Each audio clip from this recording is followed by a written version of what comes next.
محمد جان، درود بر تو و درود بر تمام مخاطبینت. خواستم چند کلامی با هموطنان عزیزم صحبتی داشته باشم در خصوص حملات اخیر اسرائیل به جمهوری اسلامی. همونطور که هممون میدونیم این حملات جنگ بین مردم ایران و اسرائیل نیست و اونچه بر هممون مسجل شده اینه که این نظام برخلاف اونچه که الان مدعیشه هرگز قدمی در راستای منافع ایرانمون بر نداشته. به همین دلیل اکثریت قاطع شما از کشته شدن سران این نظام خوشحالید، اما اونچه باید بدونیم اینه که این حملات پایان کار نیست، بلکه هم شروع یه حرکت تازه است و ما باید اون رو مغتنم بشماریم و ازش نهایت بهره رو ببریم. درسته که رسیدن به سر مار جزوی از پروژه نابودی این نظام بوده، ولی هرگز و هرگز بدون حضور ما در کف خیابان‌های ایران امکان پذیر نیست. ما باید به کمک هم پایان این رژیم رو رقم بزنیم. پس بی‌معطلی و بدون فرصت سوزی باید دوباره به خیابون برگردیم تا اینطوری قدرت‌های دنیا هم با انگیزه بیشتری پشت ما مردم ستم دیده و رنج کشیده این سالها و دهه‌ها بایستند. و مطمئنم که اگر این اتفاق نیفته و دست روی دست بذاریم چه بسا اتفاقات بدتری در انتظارمون باشه و اون وقت شاید این حملات وارد جنبه‌های جدی‌تری بشه و اون وقت ناخواسته ما مردم بیگناه هم به سمت نابودی بکشونه. پس بر تمام ما واجبه که خودمون وارد گود بشیم و در کنار هم و با همبستگی و زیر پرچم رهبری واحد به نام شاهزاده رضا پهلوی آزادیمون رو رقم بزنیم. وعده دیدار ما کف خیابان‌های ایران. هلاک شدن دشمنان ایران را شادباش میگوید.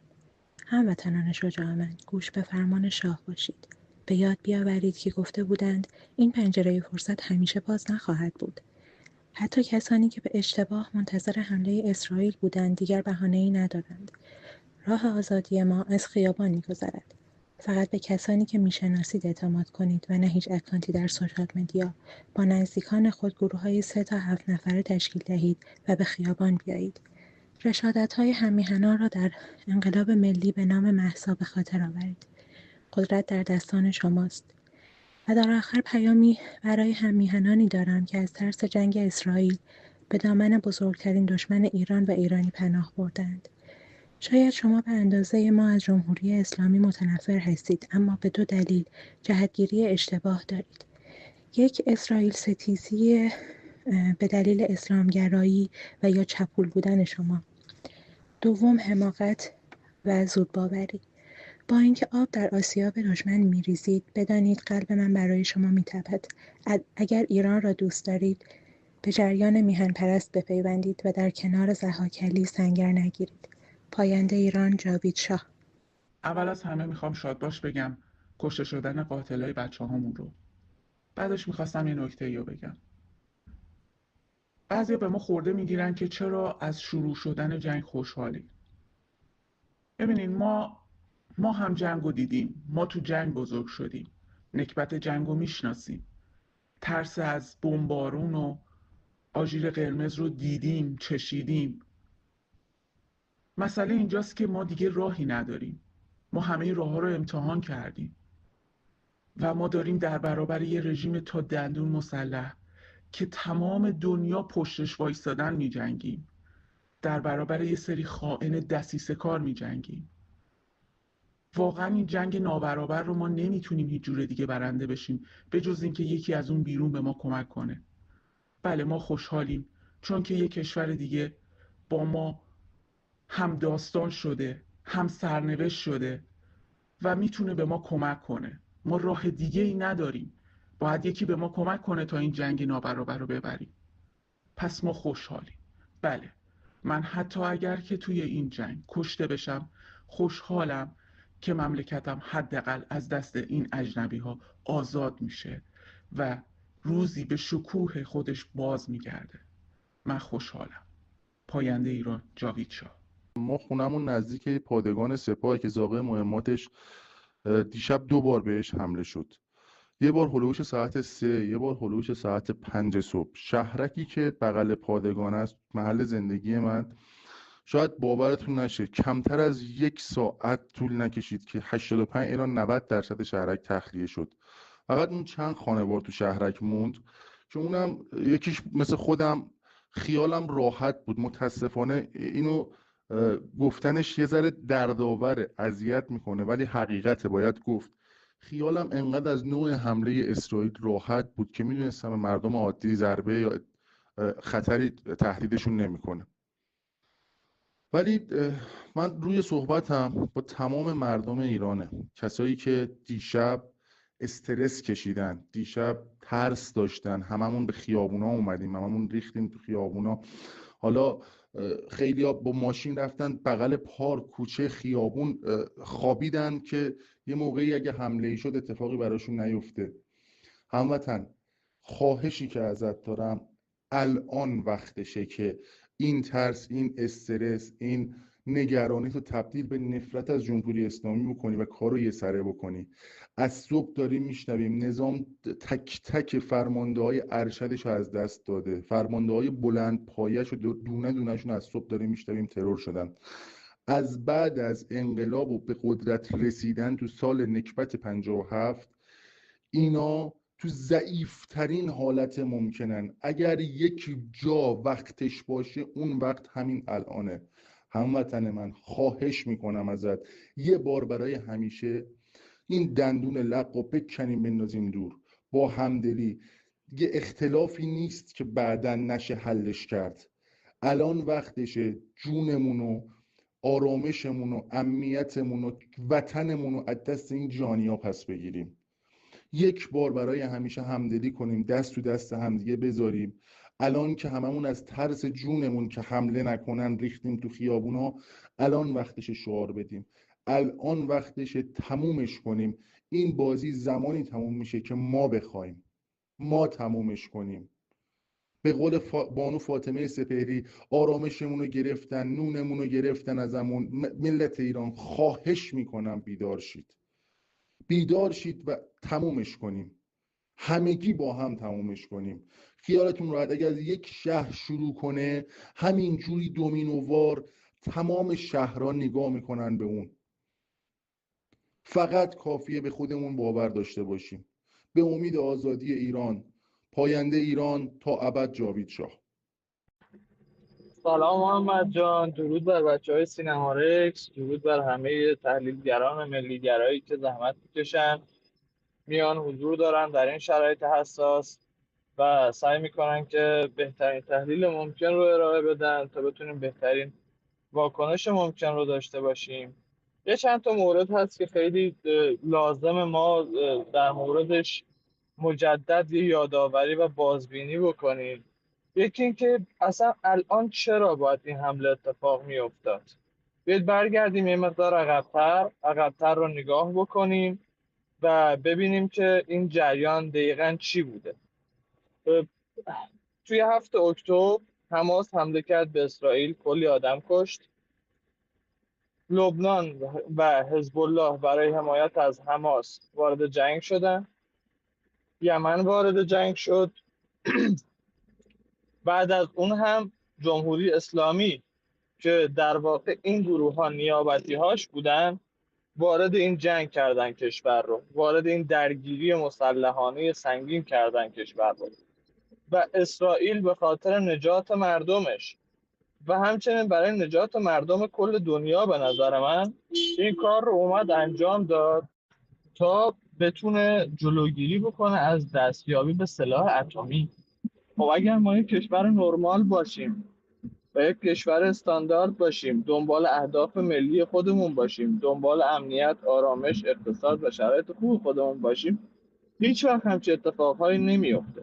بعد یه سناریویی که جمهوری اسلامی و نوچه های اون شروع کردن و انجام این که بله غیر نظامی کشته شده، نمیدونم بچه کشته شده، فلان کسک کشته شده.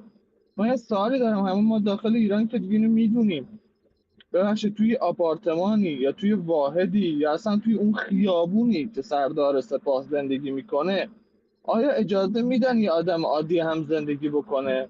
اصلا منطقی نیست، غیر منطقی و غیر عقلانیه.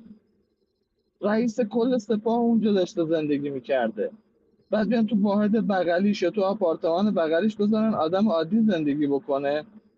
یکم به عقل خودمون رجوع بکنیم. یه همچین چیزهای غیر ممکنه. این سناریوها رو مراقب باشیم، گول نخوریم که چه پیشینه‌ای داره این بحث حملات اسرائیل و دلیلش چیه. و دوم اعمالی که اسرائیل انجام داده به نظر من خیلی دقیق عمل کرده تا الان و داره از حقوق ملت خودش دفاع میکنه. سرداران سپاه رو هم زده، دستش هم درد نکنه، دمش هم گرم. بابت سلامی من ازش بسیار تقدیر و تشکر میکنم. پاینده ایران یک پارچه و تا ابد جاوید شاه.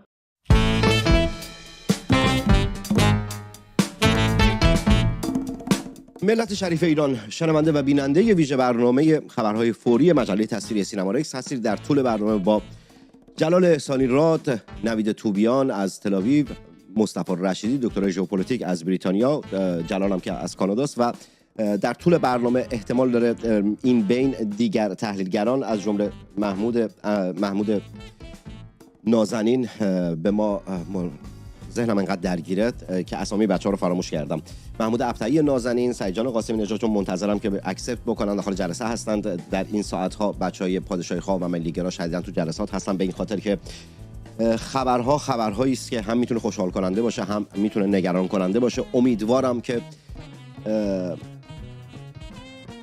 این آخرین ارتباط تصویری من با شما نباشه. امیدوارم همیشه همتون، مخصوصا بچه‌هایی که داخل، یعنی بچه‌هایی که در ایران هستند، مخاطبین مجله تصویری سینمارکس که در ایران هستند، سعی و سالم باشند. روزهای خوش رو هم ببینیم. باید خیابان‌ها رو از آن خودمون بکنیم. همونطور که شاهزاده رضا پهلوی ساعتی پیش هم پیامی تصویری منتشر کردند، خطاب به مردم صحبت کردند که مردم باید کف خیابان‌ها بیان، خیابان‌ها رو باید بگیرن و خطاب به نیروهای مسلح و نیروهای نظامی و انتظامی صحبت کردند که اگر در گلو نظام ندارید جدا بشید، و خطاب به جهان و جهانیان صحبت کردند که بهترین شریک براتون ملت ایران هستند. کمی خبرها رو مانیتور میکنم، بعد میام با جلال احسانی راد گفتگوم رو شروع خواهم کرد.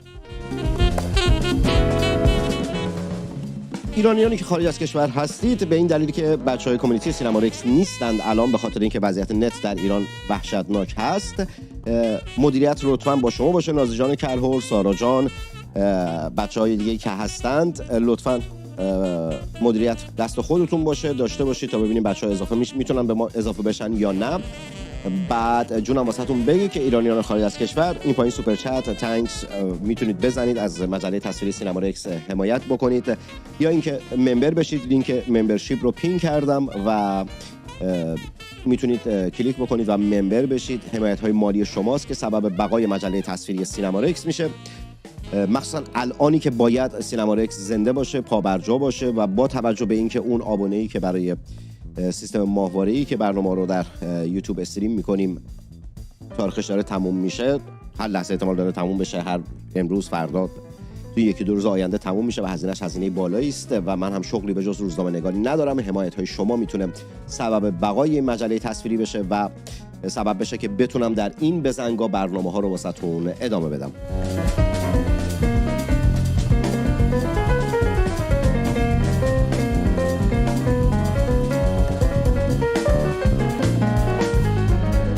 خبر فوری که رسانه‌های جمهوری اسلامی منتشر کردند این بوده که از حملات پهپادی اسرائیل به مخازن LPG در پالایشگاه فجر جمع خبر دادن. خبرگزاری‌های وابسته به سپاه جمهوری اسلامی گفتند که فاز 14 پارس جنوبی مورد حمله قرار گرفته. خبرگزاری فارس وابسته به سپاه پاسداران گفته که حمله به فاز 14 پارس جنوبی با ریز پرنده‌های شبیه به پهپاد رخ داده پس از وقوع انفجارهای متعدد در شهرهای متعددی از ایران، از جمله بروجرد. رسانه‌های دولتی خبر از نابودی بخش عظیمی از کارخانه خودروسازی فردا موتور دادند که اونطور که مصطفی در یکی دو ساعت پیش گفت این کارخانه‌ها به اسم موتورسازی و اینجور چیزها هستن ولی اهداف دیگر دارن و کارهای دیگری داخلشون انجام میشه. ویدیوهای منتشر شده در سوشال مدیا نشون میده که پدافند پتروشیمی تندگویان در بندر ماهشهر مورد حمله قرار گرفته و نابود شده. نتانیاهو ساعتی پیش پیامی داد، صحبتی کرد، گفت که چیزی که تا الان جمهوری اسلامی دیده در برابر اتفاقاتی که در روزهای آینده خواهد دید هیچ هست. عباس کعبی عضو مجلس خبرگان جمهوری اسلامی گفته مردم ایران منتظر عملیات وعده صادق 4 باشند. حاجی شما خشتک تو بچسب، مردم منتظر اینن که شاهزاده برگرده، منتظر وعده صادق 4 شما نیستند.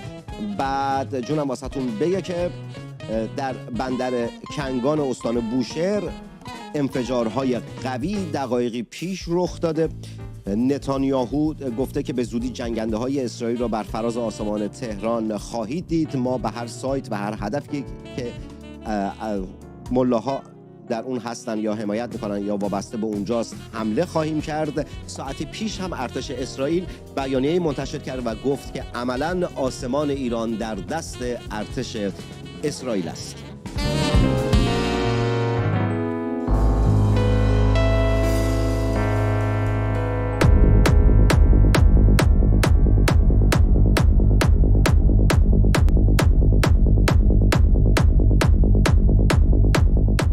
نتانیاهو در ادامه گفته‌های خود اشاره کرده که ما راه را به سوی تهران هموار کرده ایم.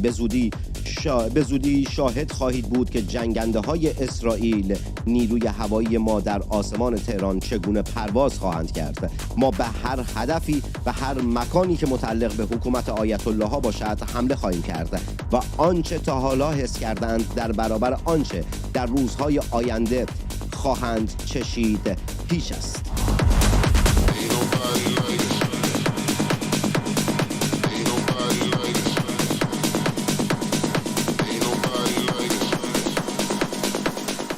وزیر دفاع امریکا گفته ایرانی‌ها اکنون در حال گرفتن تصمیمات خود هستند و ما امیدواریم گزینه مذاکره را انتخاب کنند. این در حالی است که ساعتی پیش یکی از مقامات جمهوری اسلامی عباس عراقچی برگشت گفت که ما مذاکره نخواهیم کرد و معقول نخواهد بود در این شرایط مذاکره کردن. حالا باید ببینیم که به گو خوردن میافتن یا نه. ساعتی پیش خبرهایی حاکی از این بود که چند هواپیما از مهرآباد بلند شدن، مقصدشون مشخص نیست و بعد گفتن که گویا وارد خاک روسیه شدن. اینکه در این هواپیما چه شخصی یا اشخاصی بوده مشخص نیست. عکس‌های ماهواره‌ای که ساعت‌های پیش منتشر شد نشان از حمله‌های گسترده ارتش اسرائیل در شب گذشته میداد که به فرودگاه مهرآباد بوده و خساراتی رو به جا گذاشته.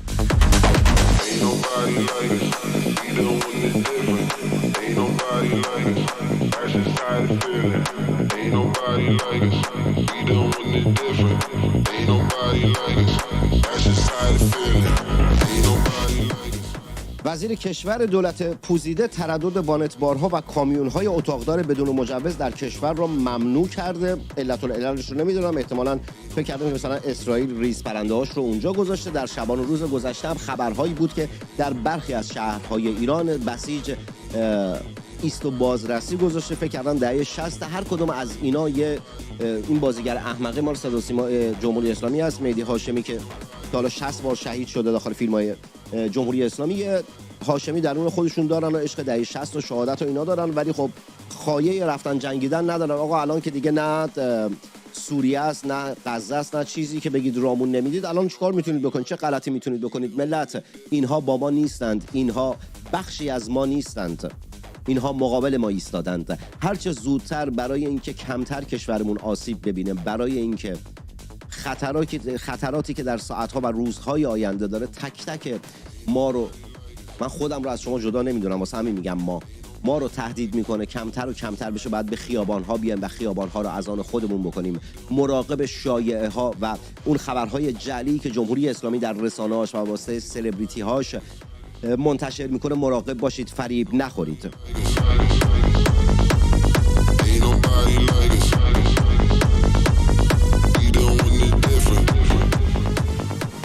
ایرانیانی که خارج از کشور هستید میتونید پایین سوپر چت و تانکس رو بزنید تا از مجله تصویری سینما رکس حمایت مالی بکنید. لینک ممبرشیپ رو هم پین کردم، میتونید ممبر هم بشید. کم کم میام برای گفتگو کردن با جلال احسانی راد. جلال مرسی بابت شکیبایی که داشتی. باید اول هم پیامی که از دیروز تا الان بچهای ساکن ایران ارسال کرده بودم واسه مجله تصویری سینما رکس رو پخش میکردم و هم خبرها رو مانیتور میکردم. قبل از اینکه سوالی اصلا ازت بپرسم، نظر، دیدگاهت و تحلیلت رو بگو تا بیام سراغ سوالات. درود بر شما، درود بر مخاطبان گرامی. انتظار داشتم، یعنی فکر کردم میخوای بگی درود بر ملت ایران، یه انرژی و هیجانی بهم دست داد، این حسو کردم. بفرما. نه هنوز کار دارم. خواهش میکنم. من میدونم الان وضعیت اخبار و شرایط چجوری هست، گرفتاری. من تبریک میگم به ملت ایران، تبریک به خانواده های محترم داغدار که عزیزانشون در طول حکومت جنایت پیشه جمهوری اسلامی پرپر شدند و مخصوصا مادران داغدار که داغ از دست دادن جگرشون رو تا پایان عمر بر سینه دارند. تبریک میگم هلاکت کفتارهای پاسدار، کسانی که خون هموطنان ما رو توی شیشه کردند و به زودی من قول میدم همونطوری که خیلی از مردم ایران هم تقریبا به این باور رسیدند، خبر هلاکت علی خامنه ای رو هم خواهیم شنید.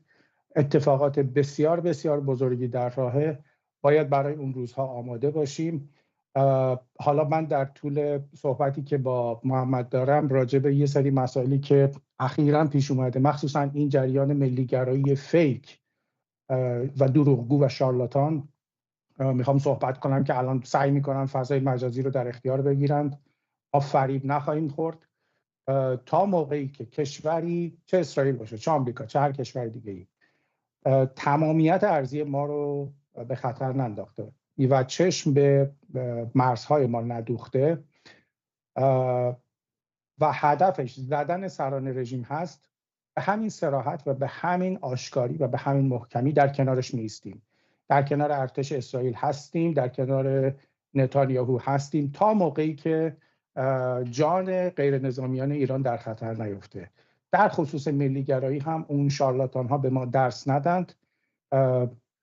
حالا میگم من با محمد بیشتر اتفاقا میخواستم اولین سوالی که میخواستم ازت بپرسم جلال همین بود که این شارلاتان هایی مثل علی افشاری و فلان و بیسار و اینا به اسم نمیدونم وطن و ملیگرایی و فلان و بیسار و اینا شروع به نمیدونم محکوم کردن. آخه شما باد کدوم معده هستید که بخواید محکوم بکنید؟ شما همسایه بغلیتون نمیشناستون، بعد چی رو میخواید محکوم کنید؟ یا گروه هایی که اومدن شروع کردن نمیدونم محکوم کردن، نمیدونم حزب توده و چپ ها و فلان و بیسار شروع به محکوم کردن و اینها دارن میکنن. نظر و دیدگاهت رو در مورد این بگو، با این پیش فرض که اصلا یه سوالی از دیروز تا آخر ذهنم جمع شد اینه که آقا ملیگرایی که اصلا نه محکوم کردن نه چی کردن. این کارشناسان شبکه فارسی زبان سعودی از دیروز تا الان دارن میان میگن که نمیدونم ملیگرایانی که دارن محکوم، کدوم ملیگرایی اومده محکوم کرده؟ چپ رو چرا ملیگرا تعریف میکنید؟ تجزیه طلب رو چرا ملیگرا تعریف میکنید؟ یهودی ستیز رو کی بهت گفته ملیگرا تعریف بکنی؟ ملیگرایی تعریف داره. اگر تو پولی که دارن بت میدن رو میگن اون پول رو داریم بت میدیم که اینگونه صحبت بکنیم، این یک بحث دیگه است. جلال جان بگو نظر و دیدگاه تو.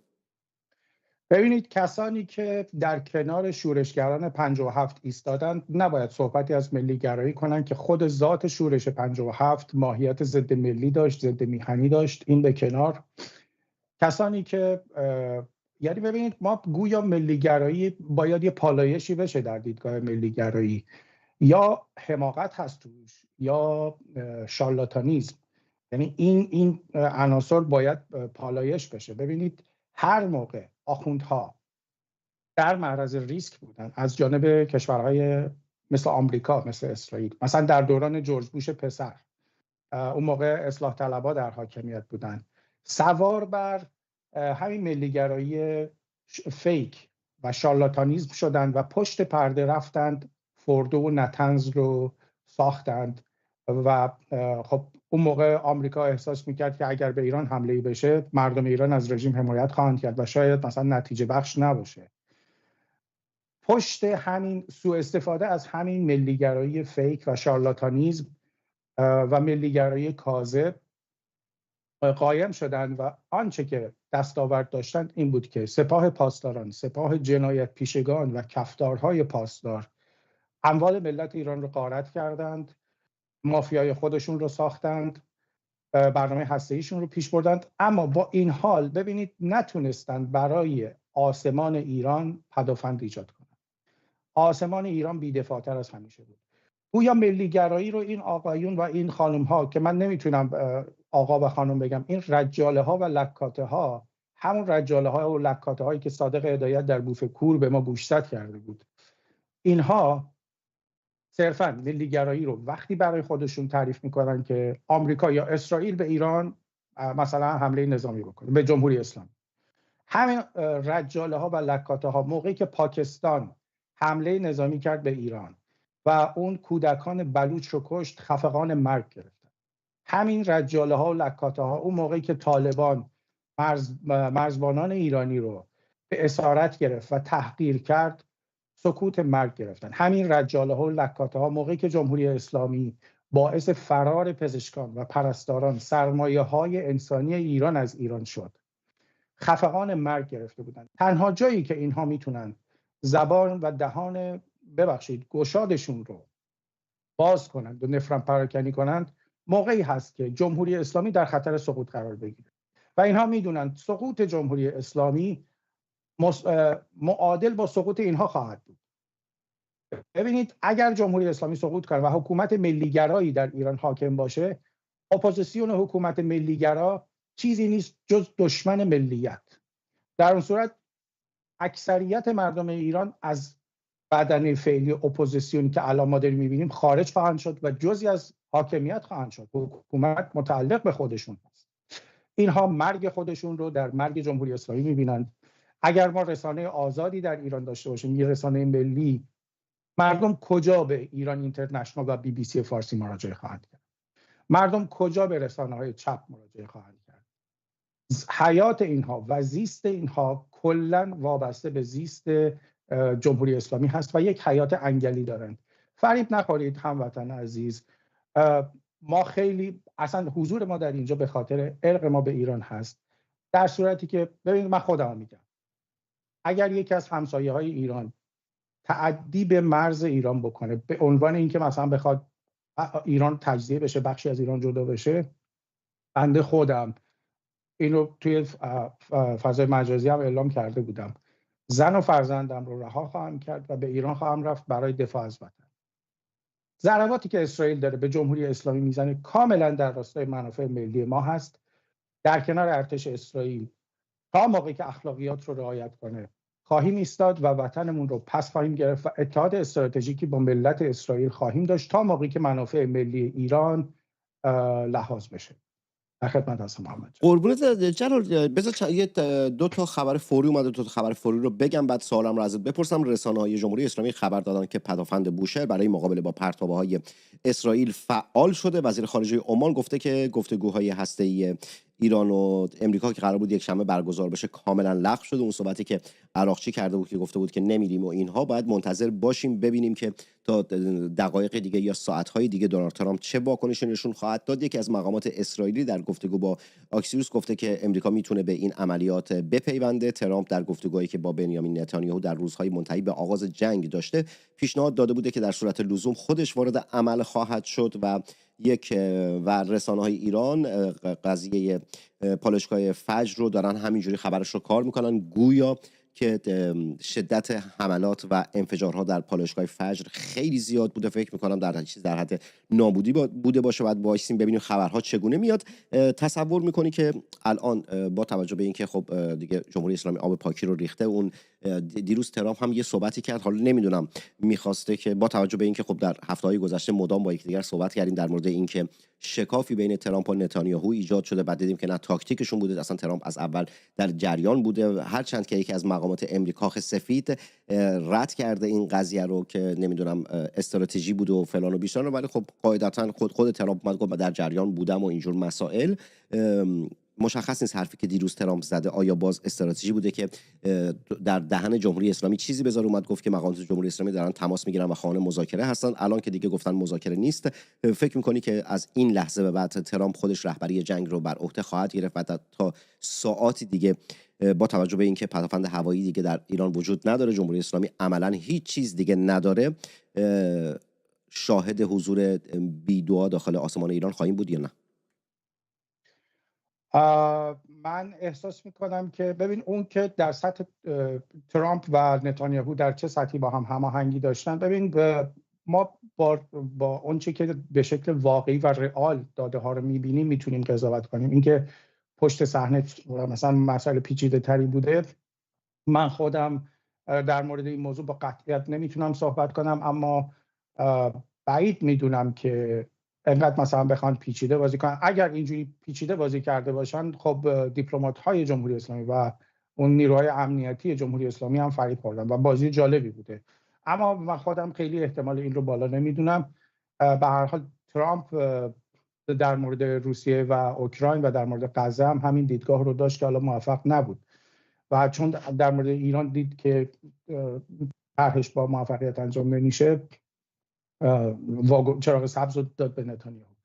محمد جان، در مورد حملات اسرائیل که چگونه خواهد بود در آینده سوال سختی هست. ما به نظر میاد همونطوری که نتانیاهو گفته موج جدیدی از حملات رو خواهیم داشت که سورپرایز های بسیار بسیار شگفت‌آوری برامون خواهد داشت.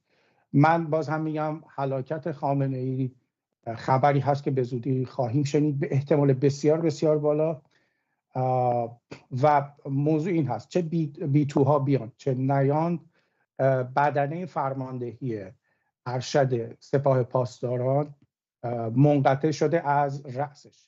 سر فرماندهی پاسداران رو زدند و الان شما تصور کنید نیروهای نظامی که فرمانده هاشون رو از دست دادند حالا دعوا سر این هست که چه کسی میدانداری کنه. هیچ کدوم رو قبول ندارند با توجه به شناختی که از شخصیت‌های اینها داریم و بلبشویی خواهد بود، این رو شک نکنید. موضوع این هست که دومینوی سقوط جمهوری اسلامی کلید خورده و مهرهای آخر دارن میافتند.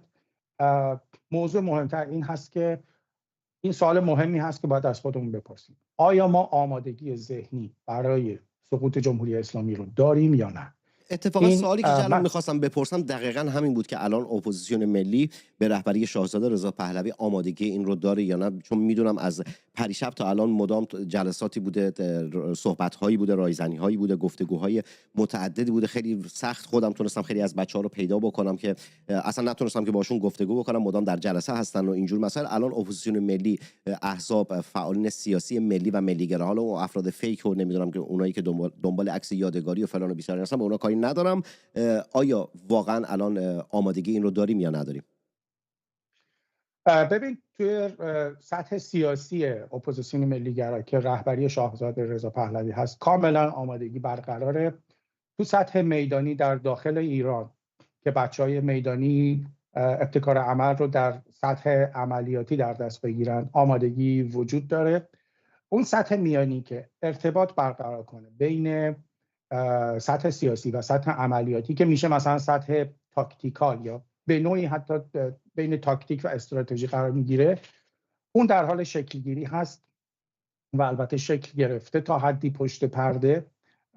حالا من نمیخوام از جایی تبلیغ کنم چون حاشیه پیش میاد، اما هنوز به شکل بولد، هنوز به شکل رسمی این ارتباط بین سطح سیاسی و سطح میدانی برقرار نشده. به محض سقوط جمهوری اسلامی من به شما اطمینان خاطر میدم سطح میانی، یعنی ارتباط بین سطح سیاسی و سطح عملیاتی برقرار خواهد شد. این رو باید بپذیریم. ببخشید جلال، روابط عمومی کارخانه فرداد موتور داخل بروجرد گفته که بعد از ثمره حمله هایی که ارتش اسرائیل داشته خسارات مالی و جانی گسترده‌ای به جا گذاشته و بخش عظیمی از کارخونه منهدم شده. بفرمایید. منم اتفاقا اینجا دارم روی لپتاپ اخبار فوری رو پی میگیرم، برای هر لحظه داره خبر میاد. عرض میکردم خدمتتون، ببینید ما از شاهزاده رضا پهلوی که رهبری سیاسی رو به عهده دارند نباید متوقع باشیم که بیان تاکتیک های میدانی رو ترسیم کنند. مثلا همون کاری که توی سوشال میدیا در جریان اعتراضات سال 1401 بود. بعضی کاربران حالا پرسنل نیروی انتظامی بودن یا مثلا مثلا دیدگاه عملیاتی داشتن، می اومدن کاربران رو و مردم رو راهنمایی میکردن. کاری ندارم که اون راهنمایی یا درست بود یا غلط بود. اون سطح رو از شاهزاده رضا پهلوی نباید متوقع بود. ایشون تو سطح سیاسی رهبری میکنن. اون سطح به زودی برای مردم، ببین کارهایی شده، حالا خود محمد هم در جریان هست، به زودی به محض اینکه ما نشانه‌های سقوط رو ببینیم اون سطح ابتکار عمل رو به دست خواهد گرفت و بچه‌های میدانی کارهایی که لازم باشه رو انجام خواهند داد و اون دستورالعمل‌هایی که براشون تهیه شده خیلی بهشون کمک خواهد کرد. امیدوارم هرچی زودتر مردم کف خیابان‌ها بیان تا در همین رسانه ایرانی سینمارکس خطاب به شما بتونم خیلی چیزها رو بگم و خیلی اتفاقات رو یعنی آماده سازیتون کنم و خیلی خبرها رو بهتون بگم که خبرهای خیلی خوشی خواهد بود. جلال، در بخش اول یک سوال پایانی ازت میپرسم، بعد میرم تل آویو با نوید توبیان کمی گفتگو میکنم، حدوداً 35 دقیقه دیگه دوباره به تو باز میگردم و خواهش میکنم کادرت هم دست نزنی، کادر رو همینجوری نگه داری.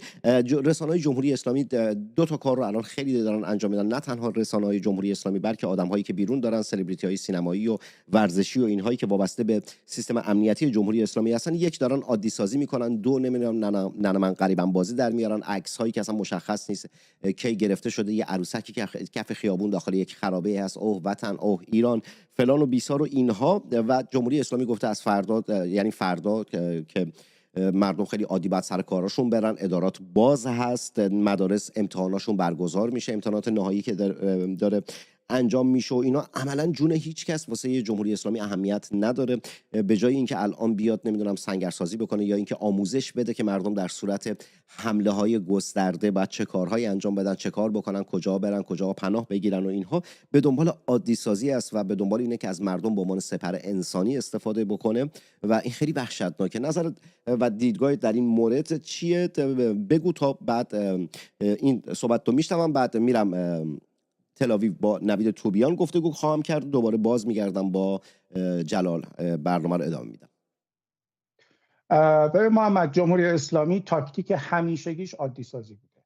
اتفاقات 88، اتفاقات 96، 98، 401 و همین الان عادی سازی بخش لاینفک جنگ روانی و عملیات روانی جمهوری اسلامی هست. اما در لایه‌های دیگه، حالا مثلا همونطوری که گفتی مظلوم نمایی یا شیطان نمایی از طرف مقابل، اینها در دستور کارشه. و مردم ایران انقدر باهوش هستند، انقدر پخته شدند و انقدر تجربه کسب کردن از این رفتارهای جمهوری اسلامی که دیگه فریب نخواهند بود. ما ملیگراییمون ملیگرایی احمقانه‌ای نیست، همونطوری که آلمان‌های میهن پرست استقبال کردن از ارتش متفقین که حکومت نازی رو ساقط کنه و نازیسم در آلمان فعلی نه تنها جرم هست بلکه مردم واقعا متنفر هستن ازش. مردم ایران هم و اون آلمان‌هایی که الان در کشورشون هستن میهن پرست هستن. مردم ایران هم تعریف جدیدی از میهن پرستی باید داشته باشند. فریب این سناریوها رو نباید بخوریم. این توهین به شعور ماست. یعنی جمهوری اسلامی، من جسارت نمی کنم، مخاطبش رو احمق میپندارد که چنین ترفندهایی رو به کار میبرد. فریب نخوریم. مردم ایران بسیار باهوش هستن. منتها یه نقدی که ما باید از خودمون داشته باشیم اینه که هوش هیجانی بالایی نداریم.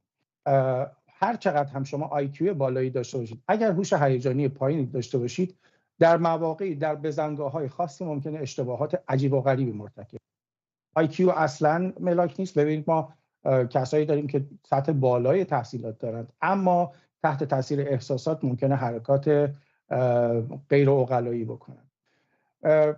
مسیر کاملا درسته، مسیر آشکاره.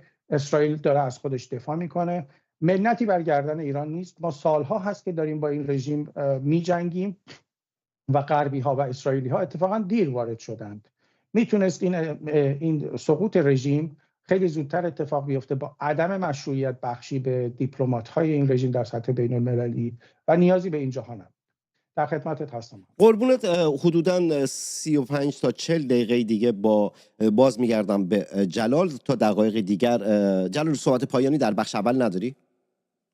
صحبت پایانی که من فقط میگم که تو این فاز بله ما باید بجنگیم با جنگ روانی کسانی که ما دارن میهن پرستی ما رو زیر سوال میبرند، اما دغدغه مهمترمون این هست که بعد از فروپاشی تا فاز تثبیت که فاز بسیار بسیار پر ریسکی هست، باید ابتکار عمل رو به دست بگیریم و تو اون فاز هست که ایران نوین متولد خواهد شد و همه چی بستگی به اون شرایط داره. متشکرم. تا دقایقی با جلال خداحافظی میکنم. 40 دقیقه دیگه دوباره جلال به ما اضافه میشه. در این 40 دقیقه میرم تل‌آویو که با نوید توبیان زنده از اسرائیل صحبت کنم و گفتگو کنم. با جلال خداحافظی میکنم تا بتونم نوید رو بیارم روی خط و از بچهای کامیونیتی سینما رکس هم تشکر میکنم. نازی جان کلهر تشکر میکنم مدیریت به این خاطر که نازیلا اینترنت خوبی نداره. مدیریت این برنامه یعنی مدیریت بخش چت و اینجور چیزها با نازی جان کلهر هست. ایرانیان خارج از کشور خواهش میکنم که حمایت‌های مالی شما سبب تداوم مجله تصویری سینما رکس میشه در وضعیتی که رسانه‌های ملی و پادشاهی‌خواه باید حضور داشته باشند تا صدای واقعی مردم رو انعکاس بدن، با توجه به اینکه اصلا بعید نیست که تا ساعت‌های آینده مردم ایران کف خیابان‌ها بیاند و این رسانه‌ها هستند که باید انعکاس دهنده شما باشن و این رسانه‌ها صداقت در انعکاس صدای شما دارن. ازتون میخوام که حمایت‌های خودتون رو داشته باشید، با توجه به اینکه اون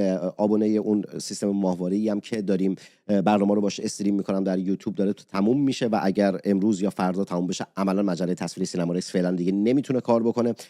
حمایت‌های خودتون رو میتونید از طریق پیپل یا اینکه این پایین سوپر چت و تانکس بزنید یا اینکه لینک ممبرشیپ هم گذاشتم که میتونید ممبر بشید که مجله تصویری سینما رکس در این وضعیتی که باید باشه بتونه تداوم داشته باشه. یه ریمیکسی گوش میکنیم تا یعنی یه موسیقی میذارم تا نوید توبیان بیاد روی خط و بتونم با نوید برنامه ها رو ادامه بدم.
دقایقی دیگر نوید توبیان تحلیلگر مسائل اسرائیل و کارشناس ارشد مؤسسه ممری مهمان مجله تصویری سینما رکس خواهد بود. از نوید خواهم پرسید که در ساعت‌های گذشته چه اتفاقاتی در اسرائیل افتاده، چه خسارتی حملات جمهوری اسلامی به اسرائیل داشته و در مورد ریز مسائل با نوید گفتگو خواهم کرد و در حینی که خبرهای فوری را واسهتون مانیتور می‌کنم.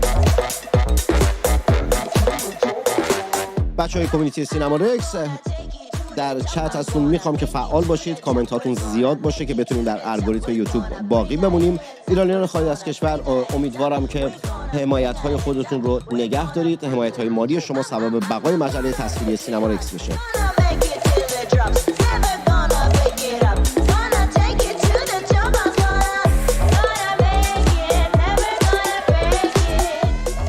بچه‌های کامیونیتی سینما رکس دمتون گرم که همیشه پرکار و پر انرژی هستید. نازی جان کلهر متشکرم از اینکه امروز مدیریت چت ها رو دست گرفتی و حواست به همه هست، همانند یک مادر دلسوز کنار تک تک بچه‌ها هستی، حالشون رو میپرسی و نگرشون میداری. و تا دقایق دیگر نوید توبیان تحلیلگر مسائل اسرائیل از تل‌آویو به ما ملحق خواهد شد.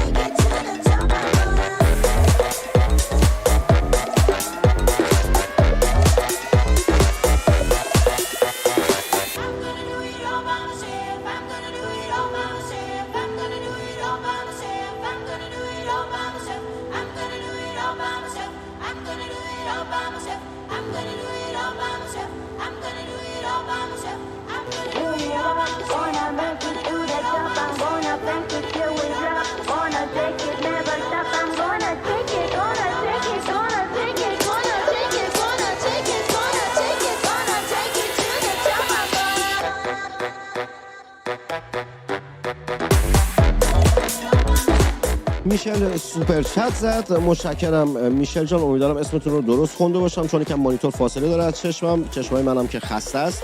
عملاً بیش از یک شبانه روزه که خواب درست حسابی نداشتم. تا دقایق دیگر نوید توبیان تحلیلگر مسائل اسرائیل به ما ملحق خواهد شد.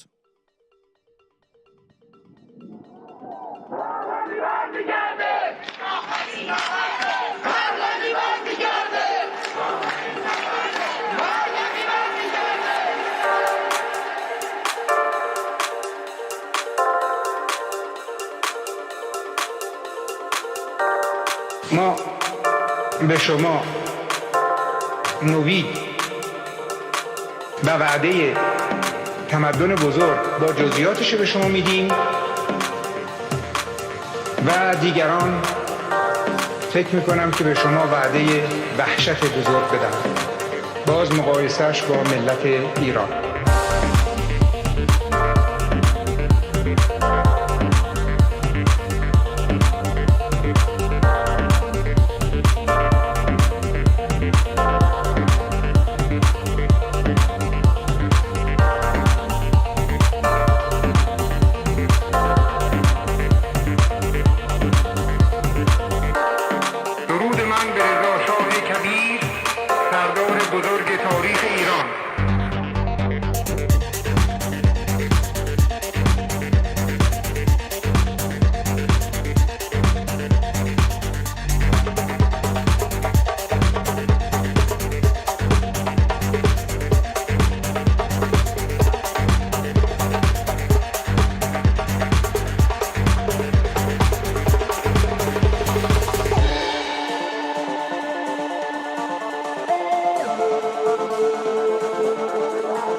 ما به شما نوید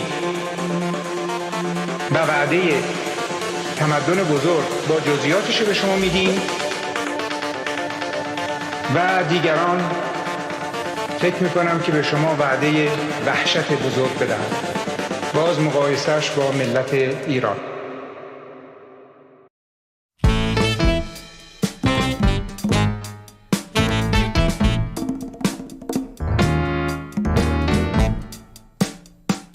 منتظر هستم که نوید توبیان از تل‌آویو زنده به ما ملحق بشه. تا دقایق دیگر نوید توبیان رو از تل‌آویو خواهیم داشت. رسانه‌های جمهوری اسلامی از بلند شدن دود در اطراف شرکت فولاد خوزستان در اهواز خبر دادن. این یعنی اینکه شرکت فولاد اهواز مورد اصابت ارتش اسرائیل قرار گرفته. یک مقام نظامی اسرائیل اعلام کرده که سایت‌های هسته‌ای اصفهان و نتنز به شدت آسیب دیدند و فیلم‌هایی که شهروندان در سوشال مدیا دارن منتشر می‌کنن نشان از این میده که حمله هوایی که ارتش اسرائیل به فاز 14 میدان گازی پارس جنوبی در شهرستان کنگان در استان بوشهر داشته خسارات خیلی زیادی به جا گذاشته، به طوری که میشه گفت بخش عظیمی از این میدان گازی نابود شده.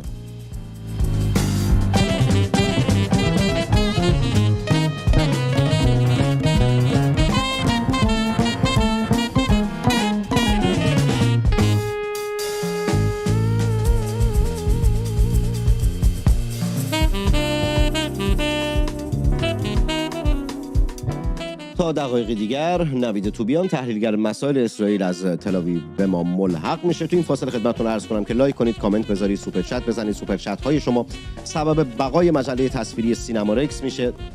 تا واقعا نمیدونم که چقدر دیگه زمان مونده یا اون حجمی که میتونم برنامه داشته باشم و استریم بکنم از طریق اون دستگاه ماهواره‌ای که داریم که برنامه رو استریم میکنیم، که هر لحظه که تموم بشه عملا دیگه نمیتونم برنامه‌ای داشته باشم، اونم در این وضعیت جنگی که هستیم که باید سینما رکس باشه که صدای شما رو منتقل کنه، بتونم با تحلیلگران و کارشناسان متعدد ملی‌گرا براتون گفتگویی داشته باشم و از خبرها مطلعتون بکنم. حمایت‌های مالی شما سبب بقای مجله تصویری سینما رکس میشه. لایک، کامنت، سوپر چت فراموش نشه. بچه‌ای که در ایران هستید میتونید مثل ما بقیه بچه‌های کامیونیتی سینما رکس کنار اسمتون سینما رکس رو به فارسی اضافه بکنید، یا اینکه اگر کسی رو بیرون از ایران دارید بگید که از طرف شما ممبر بشن. لینک ممبرشیپ رو هم بالا براتون پین کردم. نازی جان کلهر که الان مدیریت قسمت چت رو هم بر عهده داره سوپر چت زد. متشکرم نازی جان. یه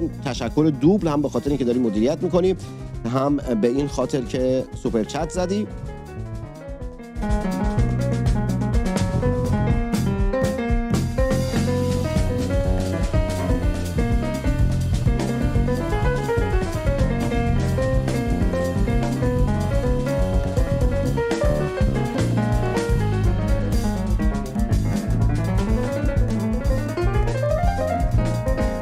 بر اساس فیلم هایی که شهروندان منتشر کردند، اسرائیل حمله گسترده‌ای دقایقی پیش به اطراف پالایشگاه فجر در بوشهر داشته که فکر می‌کنم دومین موج حملاتش در ساعت‌های گذشته باشه، مگر اینکه فیلم دیر به دست بچه‌ها اتاق خبر من و تو رسیده باشه یا اینکه دیر در سوشال مدیا منتشر شده باشه.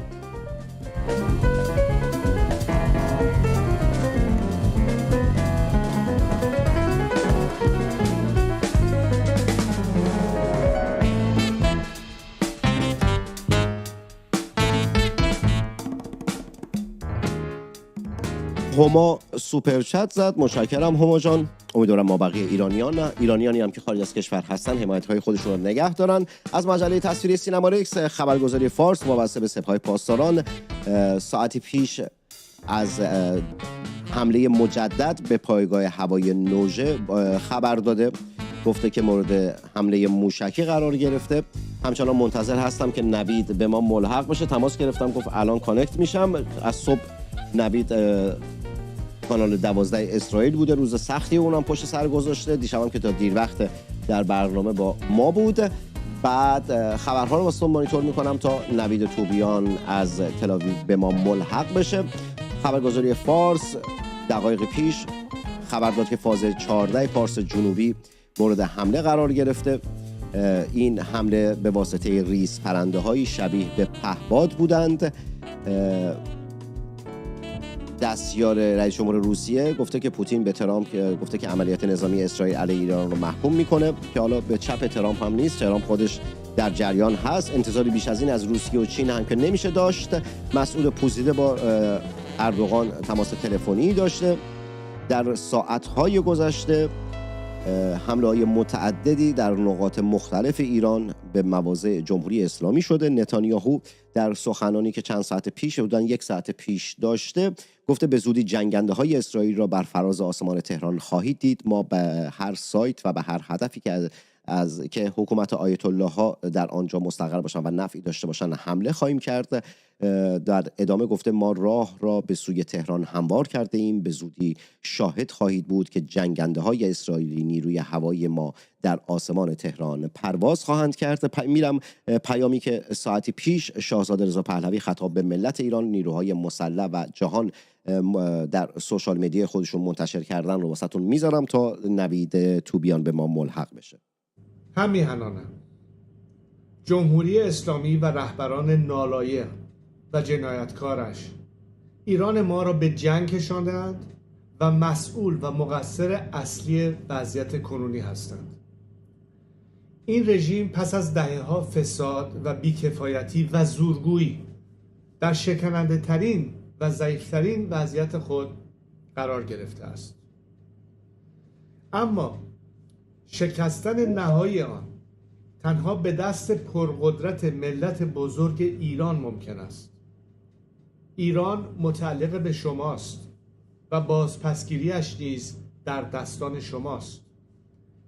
هر نافرمانی شما، از جمله نرفتن به محل کار، کمکاری یا دیرکاری، میتواند ضربه مؤثر بر پیکر فرسوده این رژیم باشد. ما با هم و در کنار هم پیروز خواهیم شد.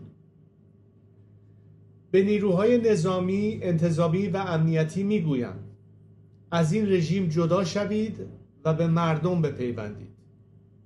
از جانب شما مردم به جامعه جهانی میگویم به جای مماشات با رژیم اسلامی از مردم ایران حمایت کنید. پاینده ایران، زنده باد ملت ایران.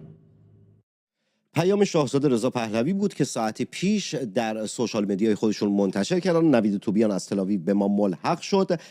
قبل از اینکه برای گفتگو با نوید برم، از میشل، اگر اسمش رو نمیدونم دارم درست تلفظ میکنم یا نه، تشکر میکنم. سوپر چت زد. علی هم سوپر چت زد.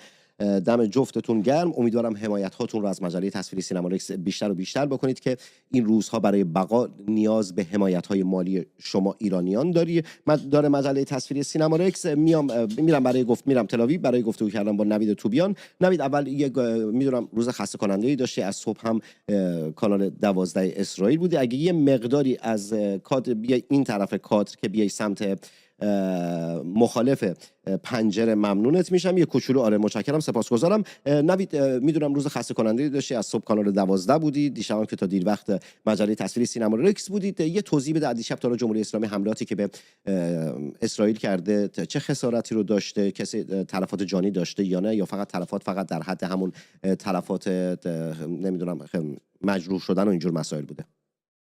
چاکرم. طرفای صبح حمله موشکی بود که 2 کشته به جای گذاشت. 2 نفر که فرصت نکردن وارد پناهگاه بشن. تا حالا افرادی که تونستن وارد پناهگاه بشن، حتی اگر خونشون کاملا تخریب شده، زنده موندن. 1 کشته هم از قبل داشتیم. فعلا در حال حاضر 3 کشته و 10 زخمی در شهر ریشون لتزیون، یکی از شهرهای حومه دورتر تل آویو. اونجا به خاطر اصابت یک موشک یک خونه تخریب شد که پدر و مادر زخمی شدن. 1 نوزاد 3 ساله رو تونستن سالم از زیر 3 ماهه تونستن از زیر آوار بیارن بیرون. خود همون خبر، یعنی عکس پلیسی که اون نوزاد رو به دست گرفته و بعداً به پدر و مادرش تحویل میده شده الان خبر اول رسانه های اسرائیل. الان که داریم صحبت میکنیم 1 میدون گاز در نزدیکی بوشهر شعله ور شده. جمهوری اسلامی میگه که اسرائیل زده. هنوز مقامات اسرائیلی این خبر رو تهدید نکردند، ولی اگر تهدید بکنن این نشونه اینه که اسرائیل به وعده هایی که داده عمل کرده. اسرائیل پیشتر جمهوری اسلامی رو هشدار داده بود که به مناطق مسکونی شلیک نکنه و ظاهرا جمهوری اسلامی میزنه علالایی خیلی راحت. و این کشتایی که به بار اومده و اگر حمله کارگاه اسرائیل باشه که الان میدان گازی رو هدف قرار داده، ممکنه که در آینده اگر وارد فاز تازه‌ای از جنگ شده باشیم زیرساخت‌های دیگه جمهوری اسلامی هم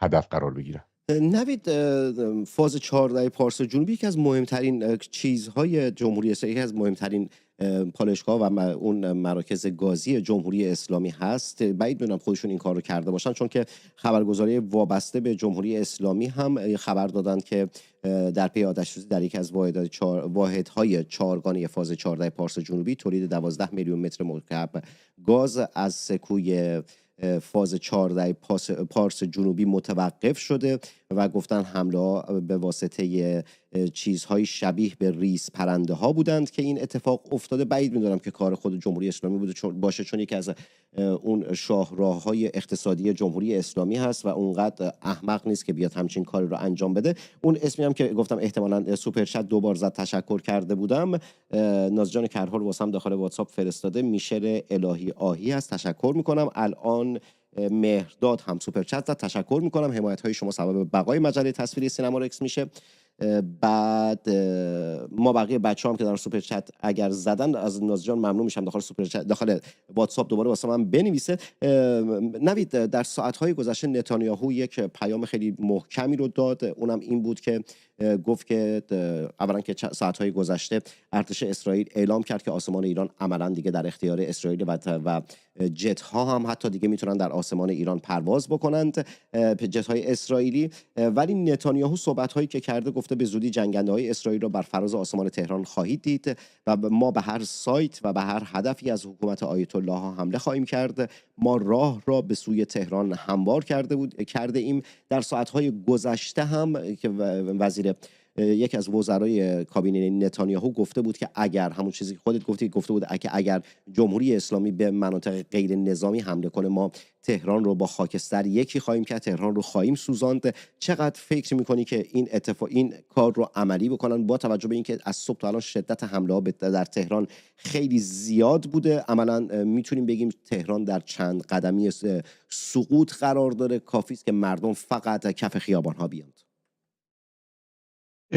سقوط بستگی به چند تا فاکتور داره که در حال حاضر من واقعا میگم در اون حدی نیستم که بخوام تعیین بکنم که آیا فعلا تهران در آستانه سقوط هست یا نه. درباره حرفی که قبلا زدی محمد جان، آسمان جمهوری اسلامی از غرب کشور تا تهران الان در اختیار اسرائیل. چیزی که مونده از تهران به طرف شرق که فکر کنم اگر ایجاب بکنه و اگر اهداف عملیاتی اسرائیل این رو یعنی اینو لازم بدونن که اون رو هم باز کنن، اینم باز میشه.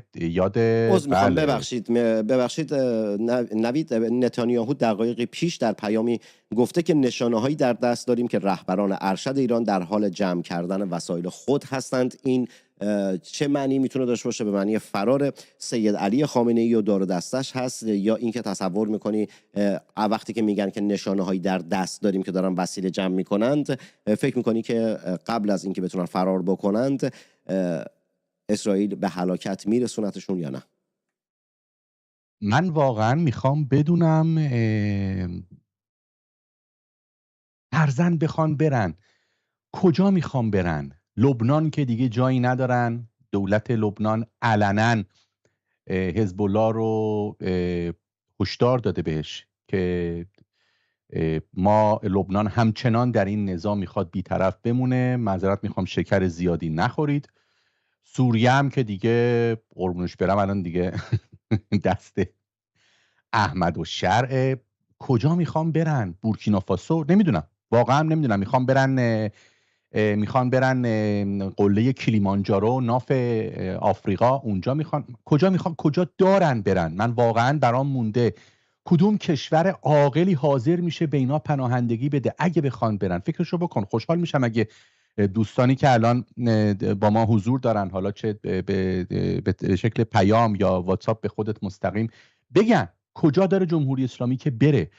و این نکته رو من باز هم میخوام بگم محمد جان، دیر و زود داره، سوخت و سوز نداره.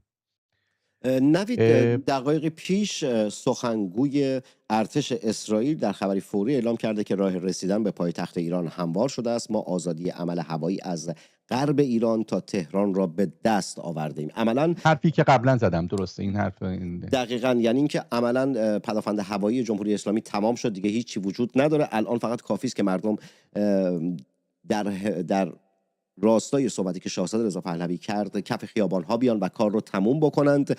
بدون تردید اگر تا ساعتی دیگر مردم بیرون بیان، فردا صبح در مجله تصویری سینما رکس میتونم بگم که ایران آزاد شد، میتونم بهتون بگم که دارم باز میگردم به کشورم و برنامه بعد رو میتونم از ایران براتون داشته باشم. فقط کافی است که مردم کف خیابان‌های ایران بیان. نوید، جمهوری اسلامی، رسانه‌های جمهوری اسلامی خیلی دارن مانور میدن در مورد 2 تا از جنگنده‌های اسرائیل که ما اینها رو منهدم کردیم. یکی از نمیدونم خلبان‌ها که زن بوده رو ما گرفتیم و اینجور چیزا. هرچند که اسرائیل دیروز هم تکذیب کرد، اما امروز باز رسانه‌های وابسته به جمهوری اسلامی این رو تکرار کردند. آقا اطلاعات چیه؟ گرفتن، زدن، چی شده؟ بله، عکس خلبان زنی که منتشر کردن متعلق به یک خلبان زن اماراتی هست، خلبان زن اسرائیلی.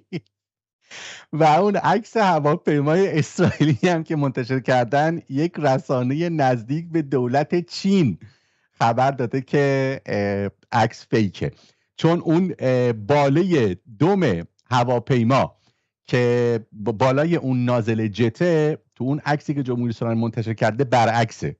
خیلی اینا واقعا هنر نزد این نظرات هست و بس. من نمیدونم چی بگم. خلاصه خیلی داریم حال میکنیم. سوا از این که تا زمانی که و امیدوارم اون روز نرسه، تا زمانی که خلبانان اسرائیل دچار سانحه، حالا چه در سانحه هوایی عملیاتی یا در عملیات رزمی، اگر جان خودشون رو از دست ندن، تا اون زمان نه نامشون منتشر میشه و نه تصویرشون. و اگر خلبانی در رسانه‌های اسرائیلی مصاحبه میکنه، همیشه صورتش یا شطرنجیه یا پشت به دوربین کرده یا اون دوربین یا اون به قول معروف اون یه چیزی هست، یک نقابی هست که میارن پایین که حالا مثل عینک آفتابی میمونه ولی مثل عینک اسکی میمونه، یا با اون مصاحبه میکنه و همیشه فقط درجه نظامی و حرف اول اسم کوچیکشون. حالا جمهوری اسلامی بازم میخواد بگه ما حال میکنیم باشون. فعلا که من واقعا از دست نتانیاهو و دولت اسرائیل واقعا عصبانیم. 2 سوژه طنز از ما گرفت، اسماعیل قاآنی و حسین سلامی. ما دیگه نمیدونیم کسی دیگه موند، فقط مونده آقا این علیرضا تنگسیری رو تو رو خدا نزنید، ما با تنگسیری حال میکنیم. این وقتی حرف میزنه نوید فاعل و مفعول و مضاف و تمام اینا دوچار جابجایی قاره‌ای میشن. نوید یک سال از دارم در حد مثلا 4-5 دقیقه اگر اوکی نه اوکیه، چون داشتم با مهمان‌های بعدی داشتم هماهنگ می‌کردم، همزمان با بچه‌های دیگرم داشتم هماهنگ می‌کردم و داخل یک جلسه هم همزمان هستم و اینجور مسائل. جونم واسط بگه که سال بعدی که ازت دارم ایران ستیزان، کسانی که آدمای جمهوری اسلامی هستن مثل علی افشاری و فلان و بیسار اینا، در شبکه‌های فارسی زبان سعودی و ایران اینترنشنال شروع کردن محکوم کردن نمیدونم حمله اسرائیل به اسم وطن دوستی و وطن پرستی. آیا به باور تو که یک ایرانی اسرائیلی هستی این وطن پرستی است، این صحبت‌هایی که اینها دارن میکنند، یا وطن ستیزی است؟ اینو بگو تا بعد سوال آخرم هم ازت بپرسم. یه برگردیم به میدان گازی که ظاهراً اسرائیل زده. کجای سود این میدان گاز تو جیب مردم ایران میره؟ فعلا که آقازاده‌ها دارن حالشو میبرن و جیب خودشونو پر میکنن.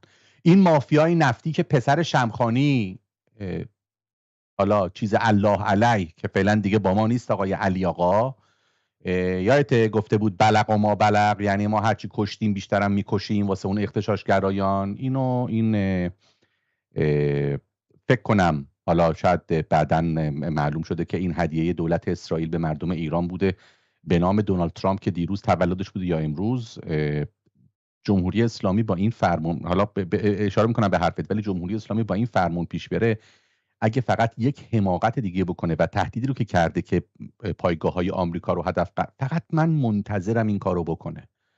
محمد جان اگر این کارو بکنه من و تو خیلی زودتر، البته من به عنوان توریست، چون من اینجا دیگه به قول معروف تو این کشور ریشه دووندم، ولی تو من حداقل میام که آبادان مهمونت باشم، ولی ما خیلی زودتر به ایران برمیگردیم. اگر اینا این حماقت از خودشون به خرج بدن و پایگاه‌های آمریکایی رو بزنن، دیگه فکر کنم دیگه ترامپ اون کاری رو که یعنی گفته بود که چیز نکنید، نماینده آمریکا در شورای امنیت هم هشدار داده بود که جمهوری اسلامی نباید شهروندان غیر نظامی اسرائیل رو بزنه، چون اگر بزنه عواقب وخیمی رو باید در انتظارش باشه. جمهوری اسلامی آمریکا نگفته بود چی کار میکنه، ولی خب اسرائیل قبلا گفته بود که اگر غیر نظامی رو بزنید ما زیر ساختای اقتصادی رو میزنیم.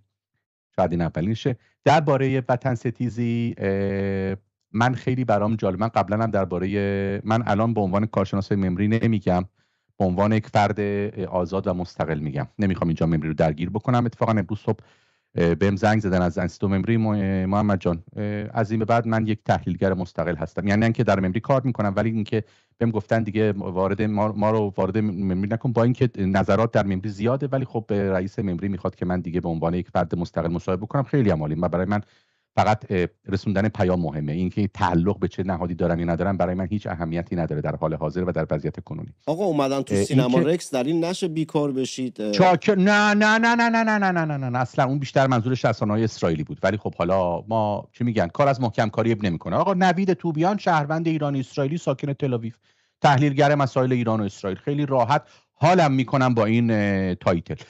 برگردیم به چیز، همون آقای علی افشاری قبلا صحبت از جنایت‌های جنگی اسرائیل و نمیدونم اینکه اسرائیل داره بومی‌های فلسطین رو میکشه. خب آقای علی افشاری اگر ذره‌ای اطلاعات یا شاید دارن و اگر ذره‌ای شرف داشتن میرفتن به منابع تاریخی مراجعه میکردن و میدیدن که ملت فلسطین، ملت ادعای فلسطین، حتی اسم کشور ادعای خودش رو درست بلد نیست تلفظ بکنه. اسمیه که رومی ها به این منطقه دادن در سده اول میلادی، سیریا پالستینا. اسمی اورشلیم رو تبدیل کردن به ایلیا کاپیتولینا. حالا این آقا برداشته رفته آمریکایی که حالا اسرائیل رو محکوم به نسل کشی میکنه و به پاک کردن بومیان این سرزمین، ارواح حالا هرچی میخوام بگم، اومده و اونجا نشسته تو آمریکا، آمریکایی که یک تمدن سرخپوست رو پاک کرد. شوخی نداریم دیگه، باید بگیم. اون وقت ایشون رفته در یکی از کشورهایی که واقعا بومی ها رو قتل عام کرده، واسه من ادعای وطن پرستی و بومی و از این طرف میگم آقای علی افشاری برو کشک تو بساب. واقعا فقط علی افشاری نیست، انگل‌های دیگه‌ای هم هستن در علی افشاری و امثال اون. آقا ما اینجا تو اسرائیل، مخصوصا در اسرائیل، ما کمبود کشک نایاب داریم. خواهش میکنم برید کشکتون رو بسابید. کشکم بلد نیستم بسابن اینا، یه مش آدم والا. آقا سوال آخری که ازت دارم، مهمان بعدیم رو خط و دقایقی پیش هم رسانه‌های حکومتی عکس‌های منتشر کردند که نصب بنر کشته شده‌های رهبران جمهوری اسلامی هست و علی شمخانی هم در این تصاویر هست که به اسم شهید ازش نام بردن، یعنی اینکه اون خبرهایی بود که میگفتن مجروح شد و اینها دیگه الان خود جمهوری اسلامی تلویحاً تایید کرده که به هلاکت رسیده. در نتیجه یک شادباش دیگه هم داریم برای به هلاکت رسیدن یک تروریست دیگر. سال آخری که ازت دارم، رسانه‌های اسرائیلی، از صبح در کانال 12 اسرائیل بودی، رسانه‌های اسرائیلی چی میگند در مورد صحبت‌هایی در حال از دیروز تا حالا؟ نتانیاهو مستقیم با مردم ایران صحبت کرده، گفته من کنار شما هستم، من دشمن شما نیستم، خودتون انقلابتون رو شکل بدید و اینها. چون در بخش دوم میخوام به پیام شاهزاده با مهمان بعدیم بپردازم و اینجور مسائل. در رسانه‌های اسرائیلی چی میگن در مورد آینده ایران؟ چی میگن در مورد نقش شاهزاده رضا پهلوی در فردای ایران؟ چه میگن؟ من همونجا تو اون برنامه اشاره کردم. حیف که دوستان نبری بلد نیستن، میتونن برن فایل برنامه رو ببینن.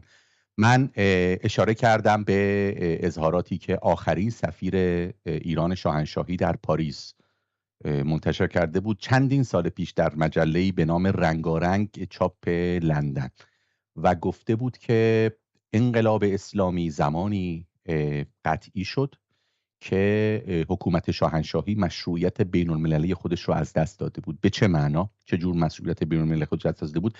هنگامی که مردم ایران دیدن که هیچ کشوری حاضر نیست که هواپیمای شاه فقید در خاک اون کشور فرود بیاد، این به این معنا بود که حکومت شاهنشاهی دیگه مشروعیت بین المللی نداره. و گفتم اسرائیل الان با تمام هزینه هایی که هم دولتش و هم ملتش برای مقابله با این ایران اسلامی، جمهوری اسلامی، حاضرن پرداخت بکنن، آیا دولت‌های اروپا که صحبت از بازگردوندن مکانیزم ماشه میکنن، آیا حاضرن بهای اون رو بپردازن؟ آیا با وجود تهدیدهای جمهوری اسلامی که از یک طرف چند سال پیش خود عباس عراقچی به عنوان معاون وزیر خارجه، وقتی که معاون جواتی بود، گفتش که ما تلاش‌های خودمون رو میکنیم که نمیدونم از رسیدن مواد مخدر از طریق افغانستان به اروپا جلوگیری بکنیم، ولی اگر به ما کمک نشه ما نمیتونیم این کار رو بکنیم. و یعنی علنا تهدید کرده بود که سیل مواد مخدر به اروپا روانه میشه. و از طرفی گفته بود که ایران یکی از سدهای مؤثر پناهجویان به اروپا هست و اگر این به ما پول ندن و ما رو تحریم کنن، ممکنه که بودجه برای جلوگیری رساندن پناهجویان به اروپا رو نداشته باشیم و غیر از این. اون سلول‌های تروریستی خفته‌ای که در سراسر اروپا کاشتن و فقط منتظرن. چند سال پیش نمونه زندهش بود که پلیس مخفی آلمان در چند جای آلمان یورش برد و سلول‌های حزب الله و نهادهای مربوط به جمهوری اسلامی رو متلاشی کرد. آیا اروپا حاضر این بها رو بده؟ آیا اروپای سیری که الان با رشد جمعیتی منفی و کارگرایی که از خارج قرار بیاره برای اینکه چرخ اقتصادی اروپا رو بچرخونن، و تا چند سال دیگه همین کارگران که بیشترشون متاسفانه متعلق به اسلام سلفی اخوانی هستن و دارن علنا چهره اروپا رو عوض میکنن، آیا اروپا حاضره بهاش رو بپردازه؟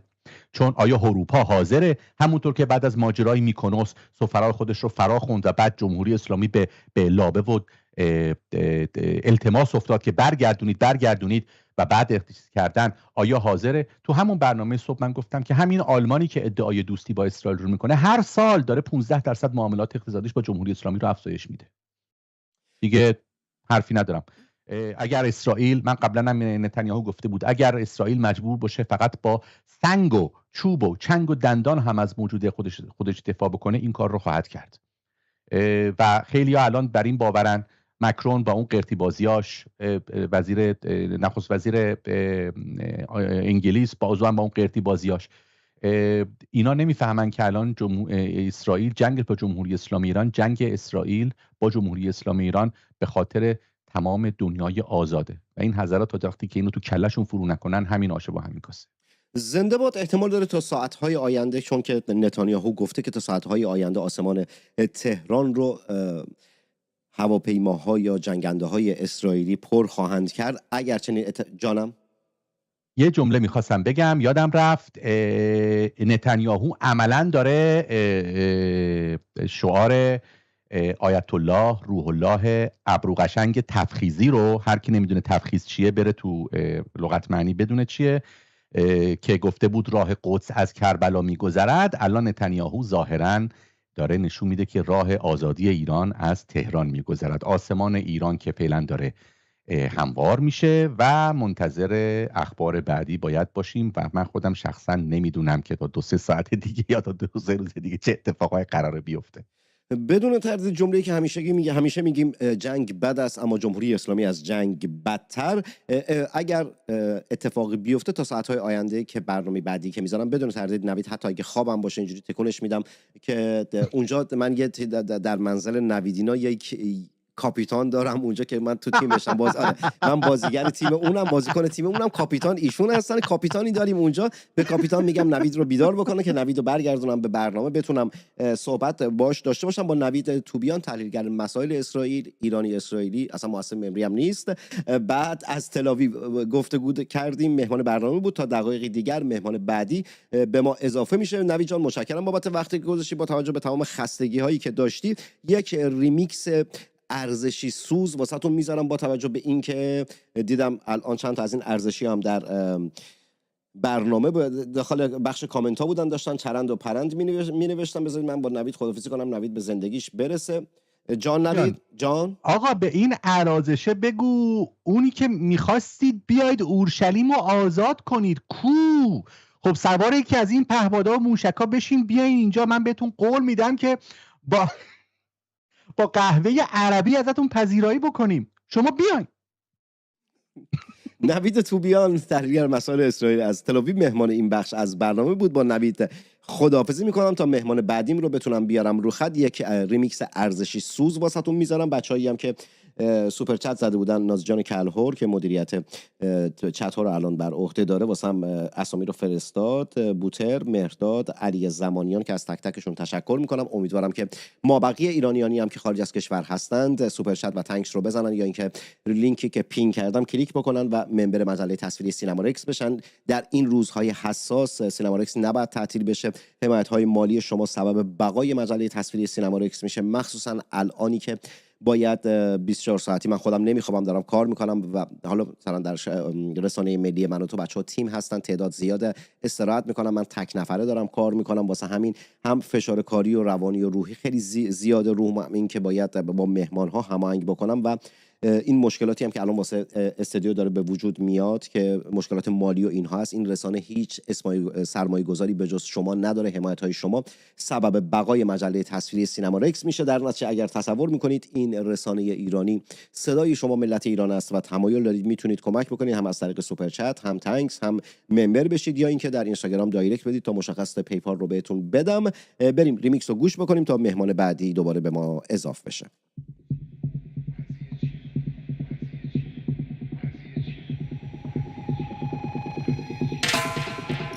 همونطوری که چوپان گوسفندهای خودش را راه میبرد. قضیه چی؟ آقای نماینده که عقبت به ما کردید. نه میقرم برنامه زدن، برنامه شهر رفتم دیدم بله یه سالونیست مثل یه کاباره.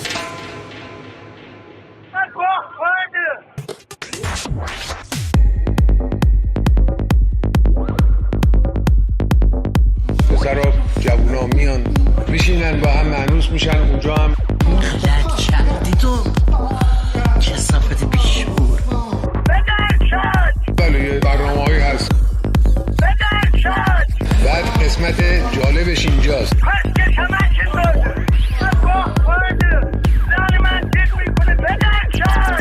بله یه چند ساعتی گذشت آخر شب شد با وقار تمام از یه طرف سند وارد شد. این رفت کلیدای برق رو یه مقدارش رو چیز کرد و بعض از چراغا رو خاموش کرد.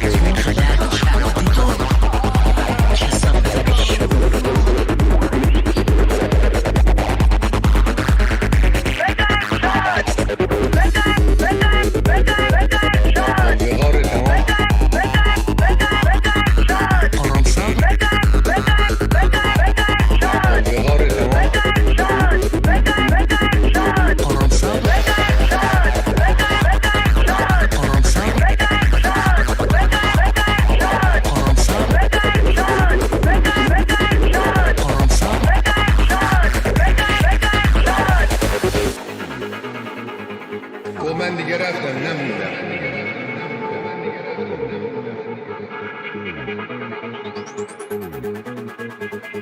من از ملت ایران عذر میخوام. بدانید آگاه باشید شنونده و بیننده مجله تصویری سینما رکس هستید.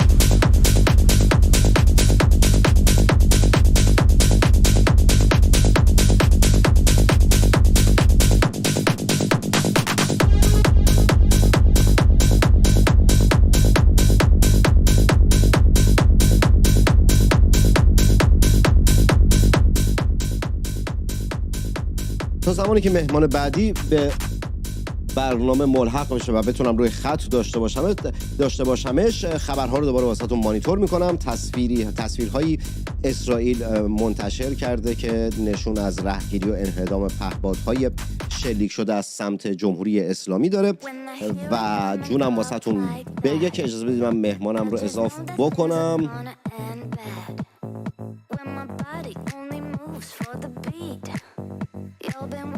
خب دو سه تا خبر واسهتون میگم و بعد دوباره با جلال احسانی راد صحبت میکنم و در ادامه مصطفی رشیدی به ما ملحق میشه. همچنان منتظر هستم که بچهای دیگه از جلسه و اینجور چیزا بیان بیرون که بتونن به ما ملحق بشن.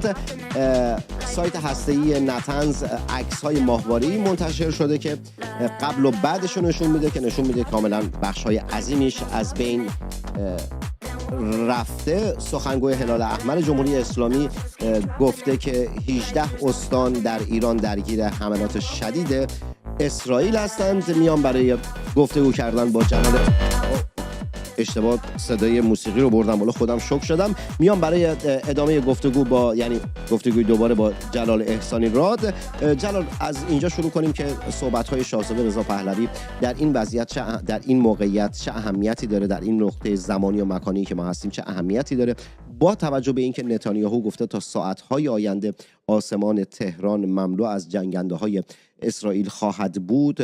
آیا این پیام شاهزاده به نوعی دعوت مردم به تمام کردن انقلاب ملی محسوب میشه یا نه؟ درود مجدد بر شما و مخاطبان گرامی. قطعاً بله، ما همونطوری که قبلا هم عرض کردم داریم دومینوی فروپاشی رژیم جمهوری اسلامی رو میبینیم.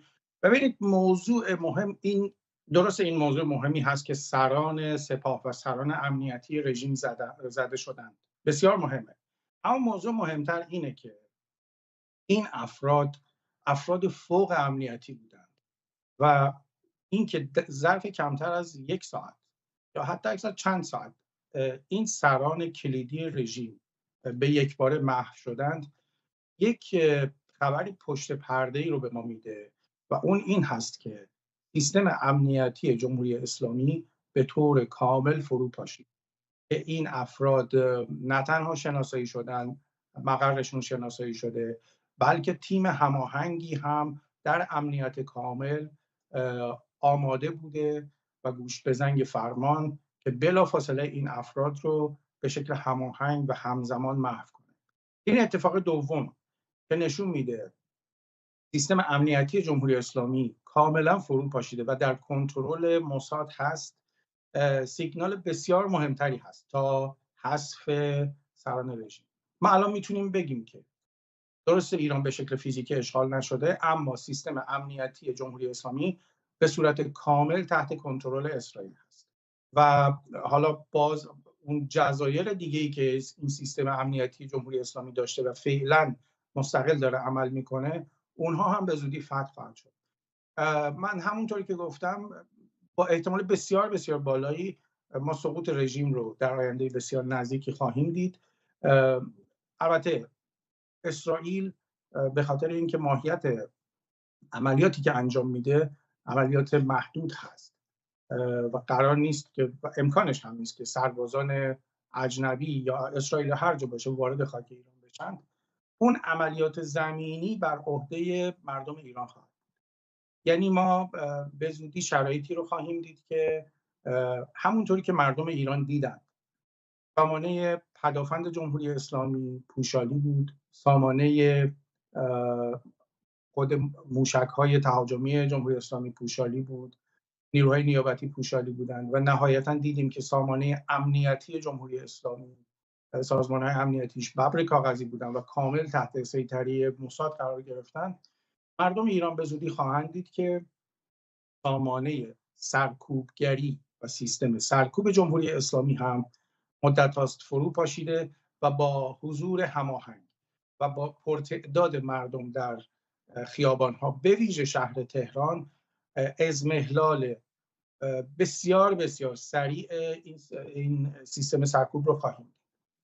دقایقی پیش آژانس بین‌المللی اتمی خبری منتشر کرده، گفته که 4 ساختمان حیاتی در سایت هسته‌ای اصفهان آسیب دیدن، از جمله تأسیسات تبدیل اورانیوم و کارخانه تولید صفحات سخت، و در ادامه گفته همانند نتنز افزایش سطح پروتکل‌های رادیواکتیو در خارج از سایت پیش بینی نمیشه. با این حال که آسیب شدید دیده، 2 تا سوال ازت دارم جلال که این 2 تا سوال یه پاسخ بهم بدی. بیش از این مزاحمت نمیشم چون میدونم تا دقایق دیگه بعد بری رسانه ملی من و تو و اونجا مصاحبه داری. 2 تا سوال رو جدا جدا میپرسم. سوال اول رو خیلی کوتاه اگه جواب بدی، فکر می‌کنی الان با توجه به اینکه تهران در آستانه سقوط هست و عملاً پدافند هوایی دیگه جمهوری اسلامی نداره، آسمان ایران همونطور که نتانیاهو هم یه حدوداً 15 دقیقه پیش داخل صحبت‌هایی که کرد گفت که از شرق تا تهران آسمان ایران از آن ارتش اسرائیل، فکر می‌کنی از الان به بعد دیگه مثلا فعال شدن مکانیزم ماشه و تحریم و اینا دیگه اصلا اهمیتی داره،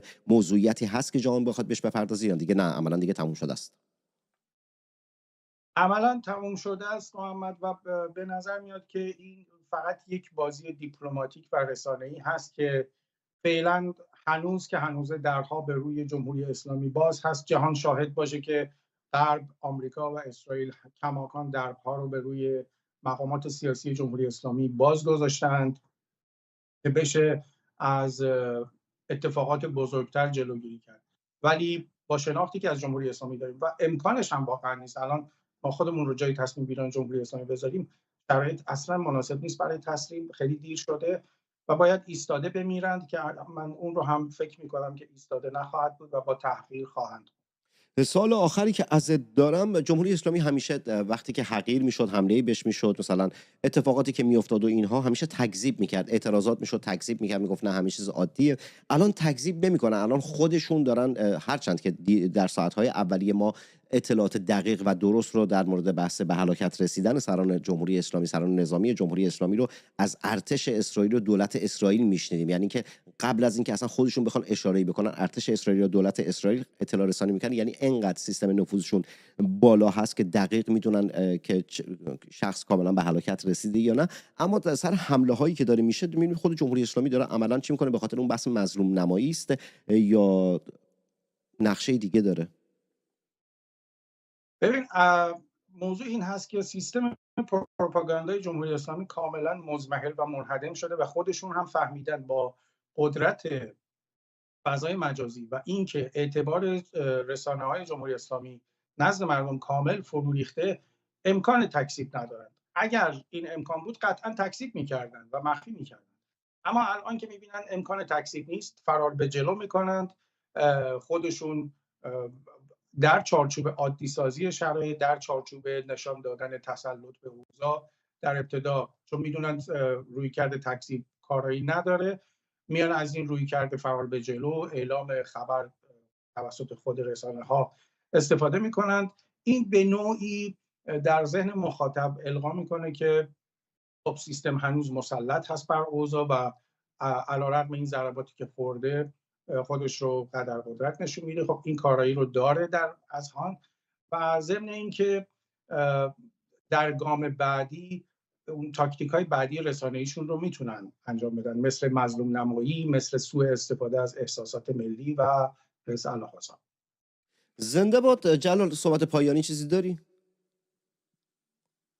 دوباره من میگم خدمت مردم آماده باشید، به زودی شاهد اتفاقات بسیار بزرگی خواهیم بود. این مسئولیت به ویژه جوانان میهن پرست هست. ما فاز فروپاشی تا ثبات برامون بسیار مهم هست. همه چیز در این فاز تعریف خواهد شد و ایران آینده به این مرحله گذار بستگی خواهد داشت.